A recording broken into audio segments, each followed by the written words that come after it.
Hello, I'm going to talk about training in the workplace and staff development, and this is part of the OCR people revision sessions. So what is training? It's teaching basic job skills, upgrading or developing new skills. And the benefits of training your workers are that workers are more productive, they're more efficient, they can be more flexible because they've got more skills.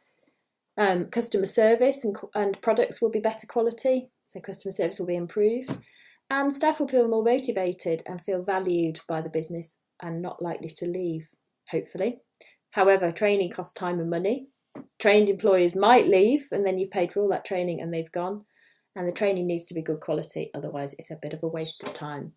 Now, the types of training that you might get in any business, and any person will have this, is induction training. And induction training means you start the job and you get shown where to go, what to do, and how to do the job. And this would usually be on the job because you're being shown in the workplace what to do. And very often it involves some kind of health and safety training as well, so things like where the fire exits are.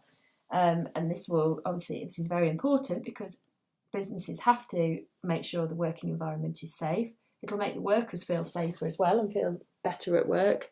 If you introduce the worker to the team when they start, then they're going to feel more part of the team and more motivated. So it's an important thing to do. And from the very basic jobs up to very complicated jobs, obviously when somebody starts a job, they need to be shown something, don't they? On-the-job training means you're actually in the workplace being shown what to do while you're working. It's cheaper because you've got a skilled worker who's already there showing somebody new what to do. But if they're not particularly good at training, or they don't know how to teach it, then that could be a problem. And obviously the workers are actually at work. You're not sending them anywhere else, so you're not paying them to be off site. And off the job training is where they're not at work.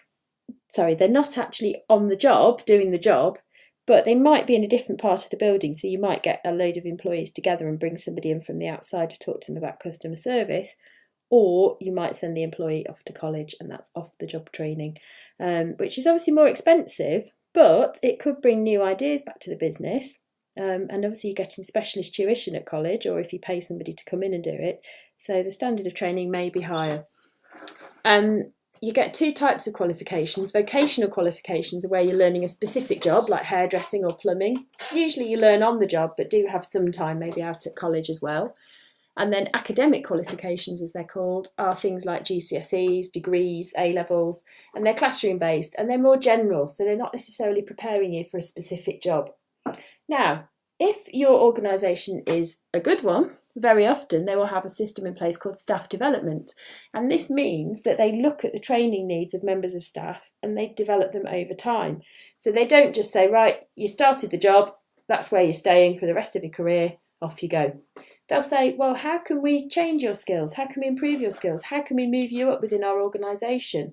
And you plan out the employee's career and how the employee can be useful to the business. So obviously, one, you're making sure you've got management for the future.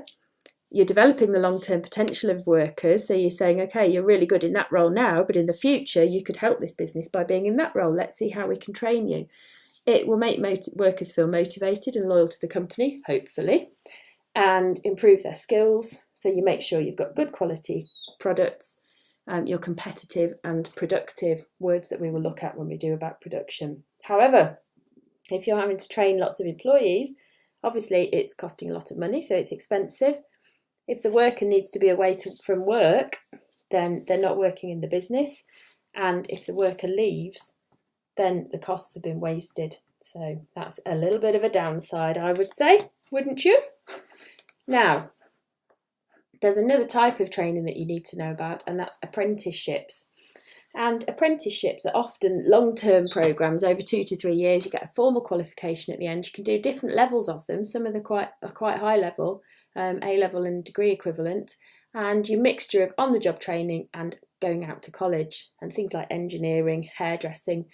It's cheaper for businesses because it's cheaper to train an apprentice. They're allowed to be paid less than minimum wage because they're training.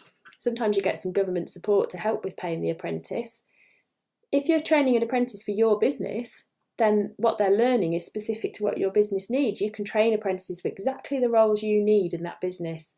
So it helps if there's skills shortages.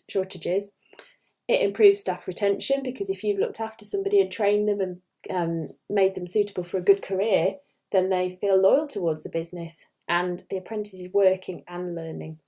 However, if the apprentice doesn't feel motivated and decides, right, I'm going, you've wasted all that time and money on training them, and because they're a trainee, they might make mistakes, and that's going to affect your customer service and might affect profit.